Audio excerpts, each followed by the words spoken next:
Hey friends, welcome back to the channel. Just wanted to go over some summoning tips and tricks for you to get you off to the best start, as this is a beginner guide to summoning.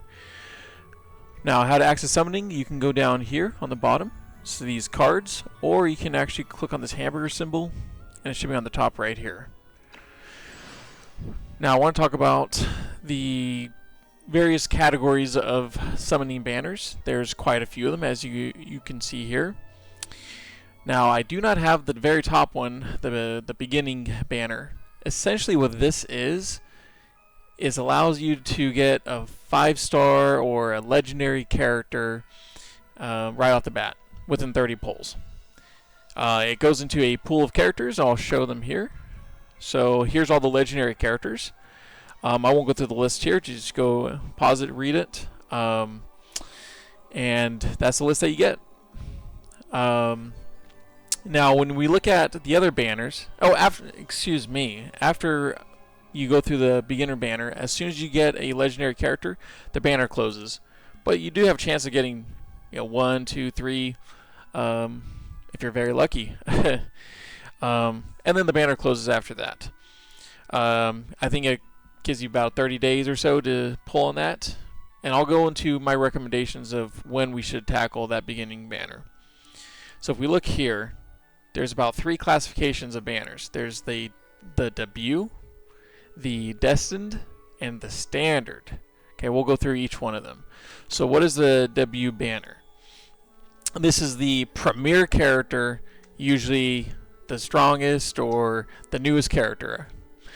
Now Gloria's here. She's very, very good. They rate her as S tier or tier 0. She helps buff your characters. So a lot of people are really trying to get her because she's just a well-rounded character to start your journey off strong. There is a timer to these banners. This one ends here in about 10 days. After that, another character will cycle through. You can tell here of all the characters that you can get. So the way that this banner works is you have a 2% chance to hit a legendary character here. If you get very, very bad luck, you're guaranteed her at a 180 pulls. There's a couple pities that we can go through though. If we see here, it's a 50% chance to get her when we acquire a legendary unit.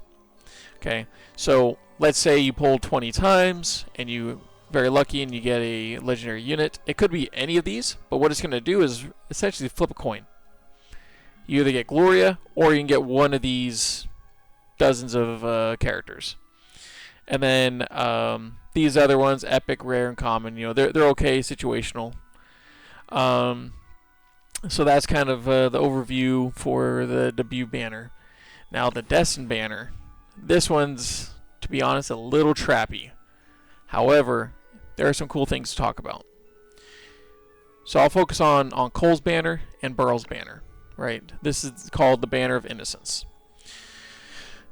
This one works a little differently than the debut banner.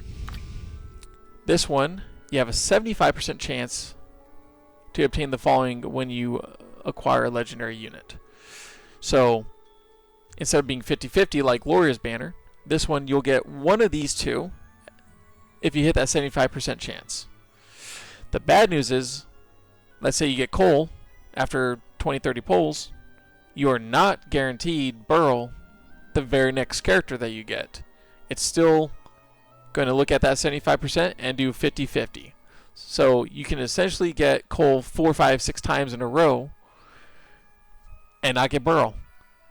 That's where this thing up here comes in handy.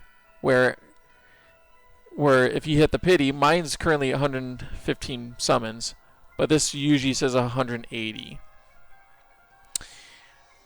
Now, if we go down here, it says when the guaranteed count reaches 100, you will randomly obtain the released legendary character. One of the released legendary characters. That's when it hits. That's one of the soft pities. So I have 90 more pulls or summons to get to that 75% chance. I could get it earlier, but that's just how it works. Now, this is really important here. It says when the destined guaranteed count reaches 180 pulls, you will get one of the 2 destined rate-up characters that you have not yet summoned in the current period. So you have to get to that 180 to guarantee a character that you did not get before. So in this case, let's say you got Cole 5 times in a row and you hit 180 pulls, you then get Burl. That's how it works. Unfortunately, I'll show you my history. Very sad news. I did not know that worked originally. Go back here a couple times. So essentially here I pulled on the Banner of Innocence and I pulled Cole. And so I said, okay, well I thought I could get another character, a Burl or something, and essentially after I did multiple pulls here on Innocence, I got another Cole. So be aware of this, it's a little trappy. Same for this one. I won't go too much into the characters here. Samantha, she's probably good support. And then Dandelion's also pretty decent unit. However, most people are going for either Cole or Burl. Pick your poison. Now, these other 2, honestly, if you're free to play, small spender like myself, I spent a little bit, probably 30 bucks on this game. Don't pull these banners. Please, please, please don't. They are just well territory. They are random. As you can see here, there's no 50-50, no nothing. If you hit a legendary unit at a 2% probability, you can get any of these characters. You can't focus on anything. So, highly recommended not to go with those banners. This one the same. You do have a 5% chance to get a weapon. Now, legendary weapons are great and everything, but honestly, save your pulls for new characters or other goodies that you want. You'll get loads of legendary weapons as you play the game. My recommendation, honestly, if you're very, very new, pull on Cole and Burl's banner. As soon as you get one of them, hopefully you get very lucky in a reroll account or whatever you're doing. Try to get them early. It's RNG, but good luck. If you get one of them, they will carry your game. Cole is an absolute monster. I do not have Burl, but Cole is... she's a killer. She will decimate all enemies on the field. Once you get one of them, if you want to, you continue on with Burl. But again, you have to be okay with getting another copy of Cole. What I would recommend is once you get either Cole or Burl, pull on Gloria's banner. You have a higher chance of getting her. And then if you get her fairly early on too, and you have another 30 days or so to get your additional 30 pulls, you can then go to the beginner banner, which is, again, it's missing here. I have already pulled on it. And that's the strategy that I would recommend. Appreciate you guys watching. Comment below if you guys have any questions about the pity. If you need some clarification, happy to assist. Again, appreciate you guys watching, and may you have good fortune in your polls. See you next time.